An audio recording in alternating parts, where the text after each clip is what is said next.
अपने इस YouTube digital platform DLED academy पर। आज की इस वीडियो में मैं आपसे बात करने वाला हूँ कि आपके ICT की जो यूनिट नंबर 1 है वहाँ जो है आपको थोड़ी तकलीफ़ होती है, क्योंकि आप जो अंदर पढ़ने वाले हैं जो भी चीज़ें वो सभी यहाँ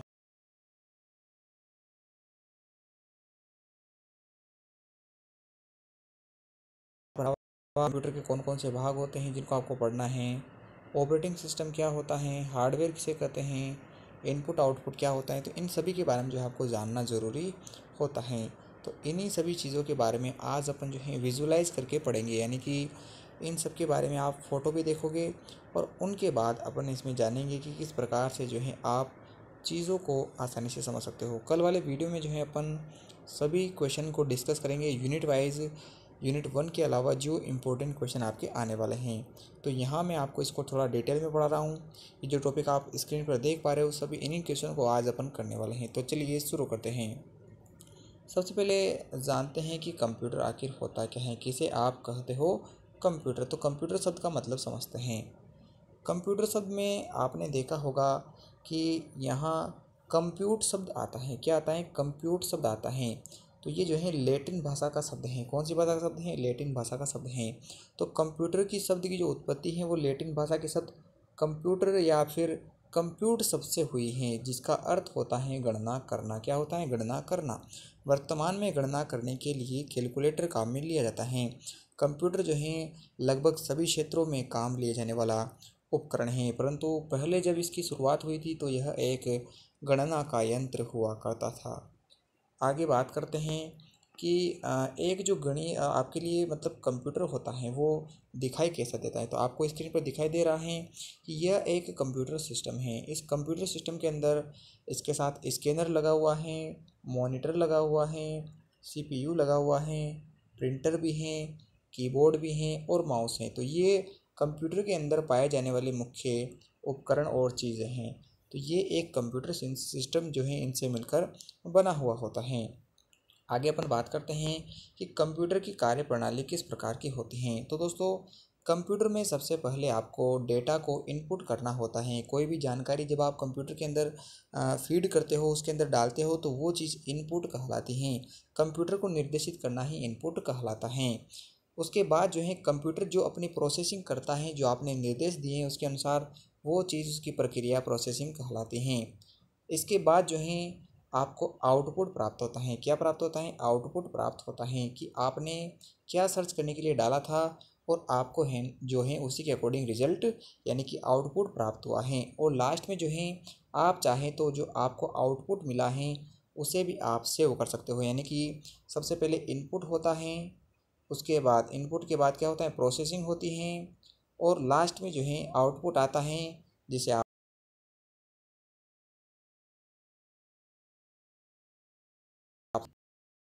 कंप्यूटर की जो उपयोगिता है,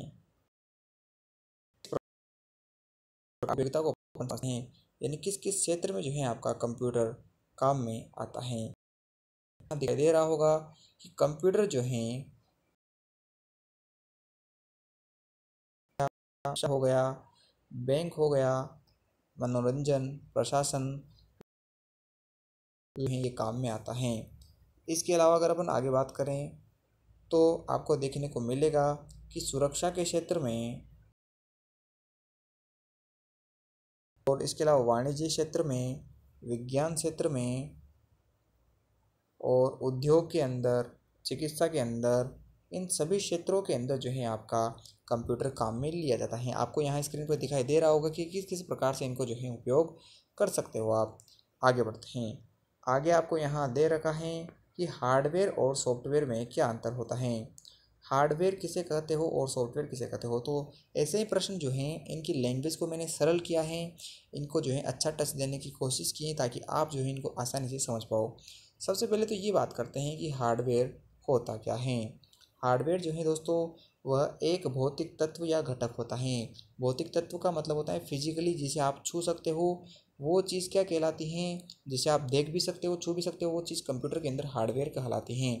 और ऐसे ही कंप्यूटर के अंदर जो सॉफ्टवेयर होते हैं वो निर्देशों का एक समूह होता है। यानी कि आप जो हैं वो उसके अंदर निर्देश पहले से ही होते हैं जो कंप्यूटर के विशिष्ट कार्य को पूरा करने के लिए आज्ञा या निर्देश उसको देते हैं। तो अपन जो है कुछ प्रोग्रामों का एक ऐसा समूह लेते हैं जहाँ उसके अंदर पहले से ही निर्देश दिए हुए होते हैं, वो उन्हीं के अकॉर्डिंग काम करता है। तो जो चीज़ अपन छू सकते हैं, महसूस कर सकते हैं, देख सकते हैं, वो हार्डवेयर होती हैं। और जिसे आप छू नहीं सकते, देख नहीं सकते, जो कंप्यूटर के अंदर पहले से ही इन्वॉल्व हैं, वो सब चीज़ें सॉफ्टवेयर कहलाती हैं। कीबोर्ड के अंदर जैसे कीबोर्ड का मतलब आपके हार्डवेयर के अंदर जैसे कीबोर्ड आता है, जिसे आप देख भी सकते हो, छू भी सकते हो, माउस आ जाता है, सीपीयू, मॉनिटर, प्रिंटर, ये सभी चीज़ें जो आप देख सकते हो, उपयोग में लेते हो, वो सभी हार्डवेयर हैं। इसके अलावा ऑपरेटिंग सिस्टम, कंप्यूटर के प्रोग्राम, MS ऑफिस यानी कि माइक्रोसॉफ्ट ऑफिस, जिसके अंदर आपके माइक्रोसॉफ्ट वर्ड, एक्सेल सभी चीज़ें आती हैं, इंटरनेट एक्सप्लोरर, विंडोज़ डिफेंडर, ये सभी चीज़ें जो हैं आपके सॉफ्टवेयर में आती हैं। हार्डवेयर के नियंत्रण में सॉफ्टवेयर संचालित होता है, यानी हार्डवेयर जो हैं यह आपके नियंत्रण का कार्य करता है। हार्डवेयर के नियंत्रण को कंट्रोल करना हो तो सॉफ्टवेयर काम में लेते हो, यानी कि आपको अगर मॉनिटर चलाना है तो उसके लिए जो है आपको सॉफ्टवेयर की आवश्यकता होगी। और सॉफ्टवेयर कंप्यूटर के संचालन को नियंत्रित करता है, यानी कि कंप्यूटर जो चलता है उसकी जो प्रोसेसिंग होती है, उसका जो कार्य होता है, जो जो भी वो काम करता है, वो सॉफ्टवेयर के माध्यम से ही कर पाता है। आगे देखते हैं कि हार्डवेयर जो हैं ये ख़राब होने पर इसे ठीक कराया भी जा सकता है और इसे आप बदल भी सकते हो। यानी कि जैसे आपके मॉनिटर ख़राब हो गया, आपके जो है सीपीयू ख़राब हो गया, तो आप बाज़ार जाके उसे या तो नया ला सकते हो या उसे चेंज करवा सकते हो अगर उसमें कुछ गड़बड़ी हो जाती है तो। ऐसे ही जो है हार्डवेयर के अंदर जो है किसी भी प्रकार का वायरस नहीं आ सकता, क्योंकि वायरस जो है किसी प्रोग्राम या समूह के अंदर हो सकता है, क्योंकि हार्डवेयर जो है ये किसी प्रकार का प्रोग्राम नहीं होता है। आगे अपन बात करें सॉफ्टवेयर के, तो सॉफ्टवेयर क्या होते हैं। सॉफ्टवेयर में अगर खराबी आ जाती है तो इनका बैकअप जो है, इनका बैकअप आप इसे री इंस्टॉल करके भी ले सकते हो। सबसे पहले आपको अनइंस्टॉल करना पड़ेगा, फिर आप इसे दोबारा इंस्टॉल करके जो है आप सॉफ्टवेयर का बैकअप ले सकते हो। सॉफ्टवेयर में जो है वायरस का खतरा रहता है, क्योंकि सॉफ्टवेयर प्रोग्रामों का, निर्देशों का समूह होता है। और अभी मैंने आपको बताया है कि जो चीज़ प्रोग्राम होती हैं उस प्रोग्राम को वायरस से अफेक्ट किया जा सकता है, परंतु जो चीज़ हार्डवेयर है वहाँ किसी भी प्रकार का वायरस नहीं हो सकता है। आगे अपन बात करते हैं कि ऑपरेटिंग सिस्टम किसे कहते हैं। ये प्रश्न भी जो है काफ़ी बार पूछा गया है आपके BSTC फर्स्ट ईयर के एग्ज़ाम के अंदर। तो इसे भी देखते हैं कि किसे कहते हो आप आखिर ऑपरेटिंग सिस्टम। ऑपरेटिंग सिस्टम को शॉर्ट में लिखते हैं OS। OS का मतलब होता है ऑपरेटिंग सिस्टम। तो ऑपरेटिंग सिस्टम क्या होता है, एक प्रकार का सॉफ्टवेयर होता है। जैसा कि मैंने अभी आपको ऊपर वाले सॉफ्टवेयर में बताया है कि ऑपरेटिंग सिस्टम भी एक तरह का सॉफ्टवेयर ही है। इसके अंदर निर्देश पहले से ही होते हैं, ये अपने निर्देशों के अकॉर्डिंग काम करता है। तो कंप्यूटर तथा यूज़र के बीच जो इंटरफेस होता है वो उसकी तरह कार्य करता है, यानी कि एक तरह से मध्यस्थ सेतु का काम करता है यूज़र यानी चलाने वाले और कंप्यूटर के बीच में। तो दोनों के बीच सेतु कौन बनाता है, तो ऑपरेटिंग सिस्टम है, दोनों को एक दूसरे से जोड़े रखता है। इसलिए इसे सिस्टम सॉफ्टवेयर भी कहते हैं, यानी सिस्टम को चलाने के लिए जिस सॉफ्टवेयर की आवश्यकता होती है उसे ऑपरेटिंग सिस्टम कहा जाता है। आगे समझते हैं कि ऑपरेटिंग सिस्टम निर्देशों का समूह होता है, जैसा कि मैंने आपको अभी बताया है कि इसमें निर्देश पहले से ही इनबिल्ट होते हैं। स्टोरेज डिवाइस में स्टोर रहता है, ये कहाँ रहता है, आपके स्टोरेज डिवाइस यानी कि मेमोरी। आपके कंप्यूटर में दो प्रकार की होती है, रैम रोम, तो उन्हीं के अंदर जो है ये पहले से ही जो है इसको रखा जाता है। ये प्रोग्राम्स का एक समूह होता है जो कि कंप्यूटर के रिसोर्सेज और ऑपरेशन को मैनेज करता है, यानी कि कंप्यूटर आधारित जितनी भी क्रियाएं होती हैं, जितने भी आप काम करते हो कंप्यूटर पे, उन सभी को यही नियंत्रित करता है। आगे देखते हैं OS का मतलब ऑपरेटिंग सिस्टम जो है कंप्यूटर को लोड होने वाला यह पहला प्रोग्राम होता है। जैसे ही आप कंप्यूटर के अंदर कोई भी चीज़ चालू करते हो तो वो ऑपरेटिंग सिस्टम के माध्यम से ही आपके ओपन होती हैं, इसलिए इसे प्रोग्राम और प्रोग्राम्स भी कहते हैं, यानी प्रोग्राम को भी चलाने वाला प्रोग्राम जो है वो ऑपरेटिंग सिस्टम कहलाता है।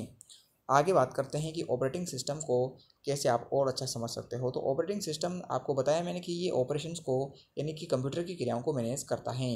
अब आपको ये पता होना चाहिए कि ऑपरेटिंग सिस्टम जो है दो प्रकार का होता है, पहला है CUI और दूसरा होता है GUI। CUI का मतलब होता है कैरेक्टर यूज़र इंटरफेस, अगला है GUI मतलब ग्राफिकल यूज़र इंटरफेस। आपको जो है कंप्यूटर पे कुछ चीज़ें तो याद रखनी ही पड़ेगी, इनकी फुल फॉर्म जो पूछी जाती हैं तो आपको इनको याद रखना पड़ेगा। सबसे पहले जानते हैं कि CUI क्या काम आता है। CUI जो है दोस्तों वो होता है आपका कैरेक्टर यूज़र इंटरफेस। तो यहाँ जो है ये यूज़र फ्रेंडली नहीं है।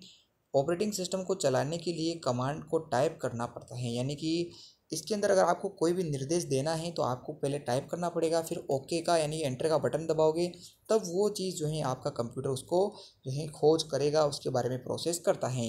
जैसे कि डिस्क ऑपरेटिंग सिस्टम DOS जो होता है वो एक CUI होता है।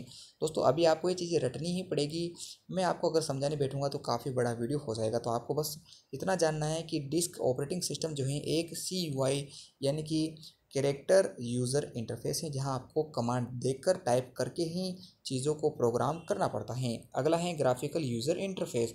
ये आपके सिस्टम के लिए यूज़र फ्रेंडली होता है, जैसे जैसे यूज़र उसको कमांड देना चाहता है वो उसी के अकॉर्डिंग काम कर लेता है। इसमें जो है प्रोग्राम को ओपन करना और उसमें माउस क्लिक करना पड़ता है, तो ये माउस से चलता है। बाकी जो आपका CUI है उसके लिए टाइप करना पड़ता है, तो जिसमें टाइप होता है वो CUI होता है, जबकि जिस जो माउस के कर्सर से चलता है, माउस से चलता है, वो आपका GUI होता है। जैसे कि विंडोज़ जो है इसके अंदर जितने भी ऐप्स होते हैं, जितने भी सॉफ्टवेयर होते हैं, वो सभी ग्राफिकल यूज़र इंटरफेस के अंदर आते हैं। तो ये हो गया आपके ऑपरेटिंग सिस्टम। इसके बाद मैं आपसे बात करता हूँ कि इनपुट और आउटपुट डिवाइसेस क्या होते हैं, तो इनको समझते हैं। दोस्तों ये समझना काफ़ी ज़रूरी है, क्योंकि आपका जो कंप्यूटर है ना वो दोनों दोनों तरह के डिवाइसेस से मिलकर बना होता है। तो यहाँ समझते हैं कि इनपुट और आउटपुट डिवाइसेस जो होते हैं कंप्यूटर और यूज़र के बीच संपर्क यानी कि कम्युनिकेशन को स्थापित काम करने के लिए होते हैं। तो आप मतलब चलाने वाले और कंप्यूटर के बीच जो सामंजस्य हैं, जो बातचीत का कम्युनिकेशन का एक माहौल होता है, वो इनपुट और आउटपुट डिवाइसेस के माध्यम से आता है। इनपुट डिवाइसेस जो हैं यूज़र द्वारा दिए गए निर्देशों यानी इनपुटों को, जैसे डाटा और प्रोग्राम को कंप्यूटर को समझने योग्य रूप में परिवर्तित करता है। यानी क्या होता है कि इनपुट डिवाइसेस वे चीज़ें हैं जिससे आप कंप्यूटर को निर्देश देते हो, उसे आदेश देना आप सीख जाते हो, जिसके माध्यम से आप जो है किसी भी डिवाइस से आप लेटर, नंबर या किसी दूसरे सिंबल्स को 0 और 1 की फॉर्म में ट्रांसलेट करके उसको समझा देते हो। यानी कंप्यूटर जो होता है वो 0 और 1 को ही समझता है। आप चाहे कोई भी अंक टाइप करें या उसे कोई भी निर्देश दे कंप्यूटर को, वो इनपुट के रूप में 0 या 1 को ही समझता है। इसे कंप्यूटर की बाइनरी लैंग्वेज कहते हैं। यानी कंप्यूटर सिर्फ दो अंकों पर कार्य करता है, 0 और 1। इसको कंप्यूटर की बाइनरी लैंग्वेज कहते हैं। तो आप कुछ भी लिखें उसे 0 और 1 ही समझ में आता है। तो इनपुट डिवाइसेस जो हैं आपके कंप्यूटर को आदेश देता है, जबकि आउटपुट डिवाइसेस जो हैं प्रोसेसिंग के बाद आपको रिजल्ट बताता है कि जो आप सर्च करना चाहते हैं वो ये चीज़ हैं।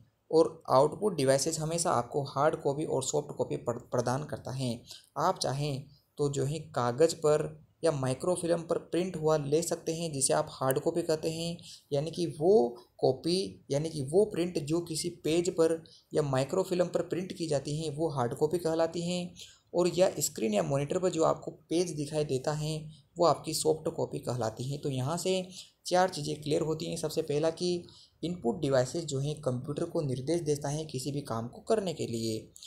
इसके अलावा आउटपुट डिवाइसेस क्या होते हैं, जो आपके इनपुट होने के निर्देश देने के बाद प्रोसेसिंग से जैसे ही जो रिजल्ट प्राप्त होता है उसको दर्शाते हैं।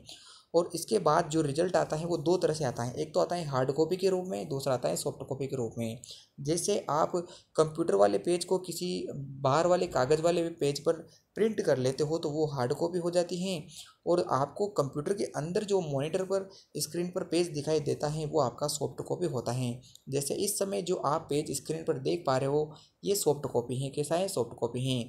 और इस PDF को जब आप प्रिंट करवा लोगे किसी कागज़ पर तो ये हार्ड कॉपी बन जाती हैं। तो ये आपका इनपुट आउटपुट हो चुका है। अब इनके बाद बात करते हैं कि कौन कौन से डिवाइसेस इनपुट हैं और कौन से आउटपुट हैं। तो इनको अपन जो है फ़ोटो के माध्यम से समझेंगे। सबसे पहले आपको यहाँ दिखाई दे रहा होगा कि कीबोर्ड जो हैं, ये कीबोर्ड जो है आपका इनपुट डिवाइसेस हैं। माउस दोनों तरह के हैं, वायरलेस और वायर वाला, तो ये भी आपके इनपुट डिवाइसेस हैं। ट्रैक बॉल हो गया, जॉयस्टिक हो गया, बारकोड हो गया। इसके अलावा आगे अपन बात करें तो टच स्क्रीन हो गया, लाइट पेन हो गया, ग्राफिक टैबलेट, ये सभी आपके इनपुट डिवाइसेस हैं। इसके अलावा ऑप्टिकल मार्क रीडर यानी कि OMR सीट आपकी जो चेक होती है पेपरों के टाइम वाली। इसके अलावा बायोमेट्रिक यानी कि आप जो अंगूठा लगाते हो वो वाली चीज़ें। कंप्यूटर का जो वेब कैम होता है, कंप्यूटर के ऊपर का जो कैमरा लगा हुआ होता है। इसके अलावा स्मार्ट कार्ड रीडर यानी कि पेमेंट करने के लिए जो कार्ड होते हैं वो सभी। इसके अंदर हो गया आपका माइक्रोफोन, आप जो माइक जिस माइक में बोलते हो वो सभी चीज़ें आपके इनपुट डिवाइसेस में आती हैं। ये सभी जो डिवाइसेस हैं, ये जो सभी जो उपकरण हैं, ये कंप्यूटर को निर्देश देते हैं ताकि इस आप जो चाह रहे हो, यूज़र जो चाहता है वो काम हो सके। इसके अलावा अब आउटपुट डिवाइसेस की बात करें तो आपको रिजल्ट किसके थ्रू दिखाई देता है, तो आप जो है मॉनिटर के माध्यम से, यानी कि जो स्क्रीन आपको दिखाई देती हैं वो सीआरटी भी हो सकती हैं, यानी कि कैथोड रे ट्यूब भी हो सकती हैं, एलसीडी भी हो सकती हैं और एलईडी भी हो सकती हैं। यानी कंप्यूटर की जो मॉनिटर हैं वो, उसके अलावा प्रिंटर जो हैं आपको यहाँ 3-4 तरह के दिखाई दे रहे हैं, तो ये सभी प्रिंटर और इसके अलावा प्लॉटर, स्पीकर और हेडफोन, ये चारों भी जो हैं ये तीनों चारों भी जो हैं आपके आउटपुट डिवाइसेज हैं। यानी कि जो है हेडफोन में आपको आवाज़ बाहर सुनाई देती हैं, स्पीकर में भी आवाज़ बाहर सुनाई देती हैं, प्लॉटर भी बाहर प्रिंट करता है, प्रिंटर्स भी चीज़ों को प्रिंट करके बाहर निकालते हैं, और एलईडी, सीआरटी या मॉनिटर जो होते हैं वो भी चीज़ों को बाहर शो करते हैं। इसलिए ये सब आउटपुट डिवाइसेस कहलाते हैं। आगे अपन बात करते हैं कि कंप्यूटर के कितने भाग होते हैं, तो ये भी प्रश्न काफ़ी बार पूछा गया है और पिछले साल 2021 में यानी कि 2021 वाले सेशन में ये प्रश्न आया था 6 नंबर का कि कंप्यूटर के कितने भाग होते हैं, उनका विवरण दीजिए। तो आपको कंप्यूटर के बारे में याद रखना है कि कंप्यूटर के मुख्य रूप से 3 भाग होते हैं। कंप्यूटर के आउटपुट इनपुट डिवाइसेस जो भी मैंने आपको पढ़ाया है, सीपीयू, और तीसरा होता है मेमोरी यूनिट। तो मैं आपको इनपुट आउटपुट के बारे में तो बता चुका हूँ, अब मैं सीपीयू और मेमोरी के बारे में आपको समझाता हूँ। तो सबसे पहले जानते हैं कि सीपीयू आखिर होता क्या है। तो दोस्तों सीपीयू जो है इसका फुल फॉर्म होता है सेंट्रल प्रोसेसिंग यूनिट, यानी केंद्रीय नियंत्रक इकाई। आपके कंप्यूटर की जो मुख्य नियंत्रण इकाई हैं उसे सीपीयू कहते हैं। इसका अन्य नाम है कंप्यूटर का दिमाग या मस्तिष्क और माइक्रो प्रोसेसर। इसे कंप्यूटर का दिमाग कहा जाता है और इसे माइक्रो प्रोसेसर भी कहा जाता है। यानी माइक्रो प्रोसेसर क्या होता है कि आपका जो लैपटॉप होता है उसके साथ तो बड़ा सीपीयू नहीं आता है, तो उसके अंदर जो छोटी छोटी चिप लगी हुई होती हैं जो आपके सीपीयू का काम करती हैं, तो वो माइक्रो प्रोसेसर होता है। यानी कि ये सभी चीज़ें जो हैं आपके कंप्यूटर का नियंत्रण कक्ष होती हैं। जैसे आपका दिमाग जो है आपके बॉडी को कंट्रोल करता है, उसी प्रकार सीपीयू जो है पूरे कंप्यूटर को नियंत्रित करता है। अब इसके काम देख लेते हैं। तो सबसे पहले हैं कंप्यूटर के आंतरिक व बाह्य जो डिवाइसेस होते हैं, अंदर और बाहर के इनपुट आउटपुट, उनको नियंत्रित करता है। गणितीय सवाल जो आप पूछते हो उन सभी कामों को करता है, कंप्यूटर को निर्देश देता है और निर्देश और सूचनाओं को जो है मुख्य मेमोरी में सेंड करता है ताकि वहाँ जो है वो चीज़ें सेव हो जाएं।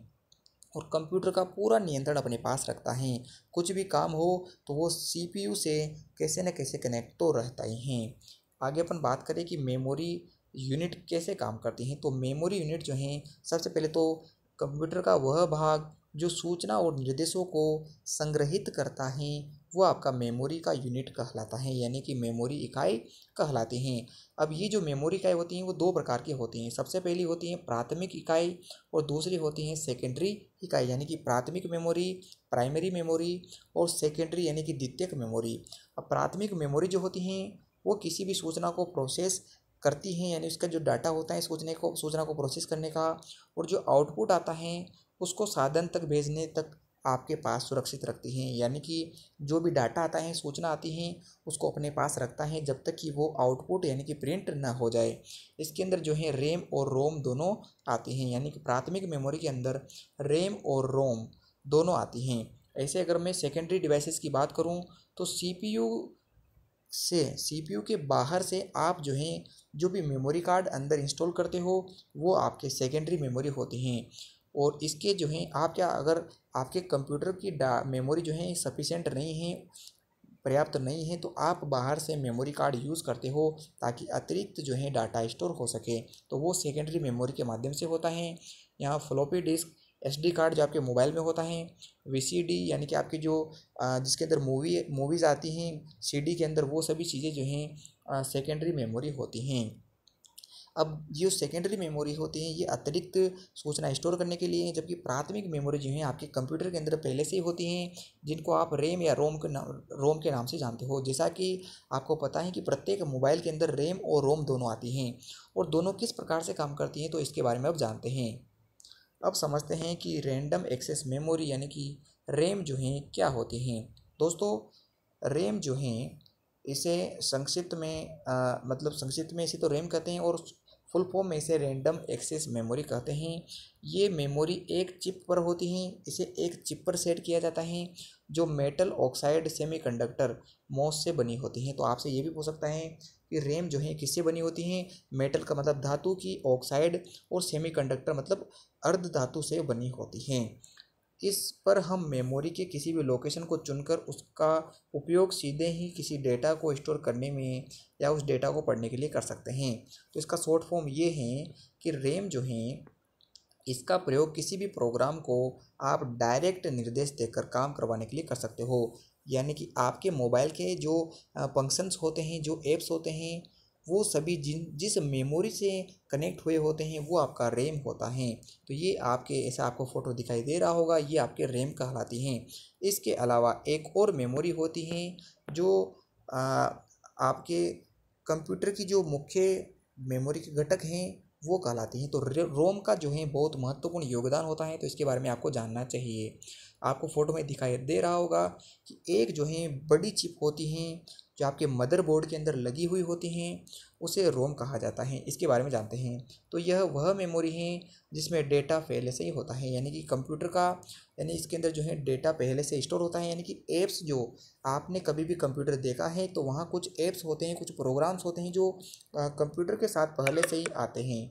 वो कंप्यूटर के साथ से आने वाले जो प्रोग्राम होते हैं वो इसी मेमोरी कार्ड के अंदर आते हैं, परंतु उनको काम कैसे करना है तो वो रैम बताती हैं। तो रैम के माध्यम से आप ऐप्स को, सॉफ्टवेयर को काम करवाते हो, परंतु जो सॉफ्टवेयर किसी मेमोरी के अंदर से पहले से ही हैं तो वो रोम कहलाती हैं। अब रोम क्या क्या करती है इसके बारे में जानते हैं। तो रोम में जो है डेटा पहले से ही होता है। इस डेटा को हम केवल पढ़ सकते हैं, इसमें किसी भी प्रकार का बदलाव नहीं कर सकते हैं, इसलिए इसको रीड ओनली बोलते हैं, न कि सिर्फ इसको पढ़ सकते हैं, इसमें किसी प्रकार का बदलाव नहीं हो सकता है। जैसे ही बिजली बंद होती है तो भी इसमें सूचनाएं रह सकती हैं, यानी कि बिजली बंद होने के पश्चात भी किसका डेटा नष्ट नहीं होता है तो वो है रोम। परंतु यदि रैम के टाइम पे जब आप कंप्यूटर को ऐप चला रहे हो, यदि उस टाइम पे अगर बैटरी यानी कि कम हो जाए या फिर आपकी बिजली नहीं रहती है तो रैम का डाटा उड़ जाता है, यानी कि समाप्त हो जाता है, परंतु रोम का डाटा कहीं नहीं उड़ता है। तो ये रैम और रोम का मुख्य अंतर हो जाता है। आगे अपन देखते हैं कि कंप्यूटर की क्या क्या विशेषताएं हैं, कंप्यूटर का क्या क्या गुण हैं। तो कंप्यूटर में दोस्तों आपसे ये प्रश्न हर साल पूछा जाता है कि कंप्यूटर की मुख्य विशेषताएं और गुण बताइए, या कंप्यूटर के लाभ क्या क्या हैं। तो सबसे पहला है कि इसके पास जो है स्पीड है, गति है, 1 सेकंड में लाखों गणनाएं कर सकता है। अगला है त्रुटि रहित कार्य, ये बिना त्रुटि किए कठिन से कठिन गणनाएं भी कर सकता है। इसकी उच्च भंडारण क्षमता होती है, इसके अंदर जो है मेमोरी के अंदर सूचनाओं का विशाल भंडार होता है, और ये आंतरिक और बाह्य मेमोरी का प्रयोग करते हुए बहुत ज़्यादा मात्रा में भंडारण कर सकती हैं सूचनाओं का, और बहुउद्देश्यीय हैं, यानी कि विभिन्न प्रकार के कार्य कर सकती हैं, और एक ही समय में अलग अलग प्रकार के प्रोग्राम भी इसके अंदर चलाए जा सकते हैं। अगला है इसके अंदर गोपनीयता। गोपनीयता का मतलब है कि अगर आप चाहो तो पासवर्ड क्रिएट करके कंप्यूटर के अंदर आप जो डाटा रख रहे हो उसको जो है आप सीक्रेट रख सकते हो। आगे अपन बात करें तो इसके अंदर जो है सक्षमता होती है। क्या होता है सक्षमता? सक्षमता क्या होती है कि बाह्य वातावरण का इस पर किसी प्रकार का प्रभाव नहीं होता है। जैसे अपन तो जो है काम करते करते थक जाते हैं, परंतु ये थकता नहीं है, ये जो है बिल्कुल एक लय से, एक गति से काम करता है, बिना रुके जो है लाखों करोड़ों तक, लाखों करोड़ों बार एक ही कार्य करने में भी सक्षम हो सकता है। और यह एक स्वचालित उपकरण है। इसको अगर एक बार प्रोग्राम कर दिया जाता है, एक बार निर्देशित कर दिया जाता है तो ये अपना काम जो है मानवीय हस्तक्षेप के बिना आसानी से कर लेता है। जब तक कि मानव इसके अंदर हस्तांतरित नहीं होता है तब तक ये अपना काम बिना किसी हस्तक्षेप के आसानी से कर पाता है। अब देखते हैं कि इसकी क्या क्या सीमाएं हैं, इसके क्या क्या दोष हैं। तो सबसे पहला है कि इसके अंदर वायरस का खतरा रहता है। वायरस से क्या होता है कि कंप्यूटर का जो हमारा डाटा होता है वो अचानक उड़ जाता है या ख़त्म हो जाता है। इसके अलावा है कि जब आप इसको कंप्यूटर का प्रयोग करते हो तो सूचनाएं जो आपकी होती हैं, आपका जो पैसा होता है, जब आप ऑनलाइन व्यापार करते हो तो उस टाइम आपसे ठगी होने का खतरा रहता है। तो कंप्यूटर, मोबाइल में इनकी एक मुख्य कमी होती है कि इनसे जो ट्रांजेक्शन होती हैं, जो पैसों की लेन देन होती हैं, उसके अंदर ठगी अक्सर हो जाती हैं। अगला है इसकी स्वयं के पास कोई बुद्धि नहीं है। जो जो भी बुद्धि होती है रैम, रोम या बाह्य मेमोरी, वो इसके अंदर जो है प्रोग्राम की जाती हैं, यानी खुद से कुछ नहीं कर सकता है, इसको निर्देश देने पड़ते हैं। ये इसके अंदर जो है मशीनी बुद्धि है, ये मानव जैसा कार्य व्यवहार नहीं कर सकता है। अगला है इसके अंदर जैसे ही ऊर्जा की कमी होती है, बिजली की कमी हो जाती है, तो ये जो है किसी प्रकार से काम नहीं करता है। जैसे मोबाइल जो है बिना बैटरी के कुछ किसी भी प्रकार का नहीं है, चाहे उसके अंदर कितना भी अच्छा प्रोसेसर क्यों ना लगा हो। आगे अपन बात करते हैं कि ये जो है परिवहन में इसमें असुरक्षा असुविधा होती हैं। तो जो बड़े कंप्यूटर होते हैं उनको लाने ले जाने में काफ़ी दिक्कत होती है। हालांकि आजकल जो लैपटॉप आते हैं उनको आसानी से ले जा सकते हो, परंतु जो है हर चीज़ जो कंप्यूटर होता है जो एक अच्छा माना जाता है, बड़े बड़े कंप्यूटर उनको आप जो है एक स्थान से दूसरे स्थान पर ले जाओगे तो ये एक कठिन काम माना जाता है। इसमें जो है आर्थिक जोखिम भी होता है। तो इस प्रकार से आपने देखा कि कौन कौन से प्रश्न आपको करने हैं। तो दोस्तों मैं उम्मीद करता हूँ कि आपको ये पहली यूनिट जो है समझ में आई होगी, और अच्छा लगा है वीडियो तो वीडियो को लाइक शेयर जरूर करना और साथ ही चैनल को सब्सक्राइब करना ना भूलें।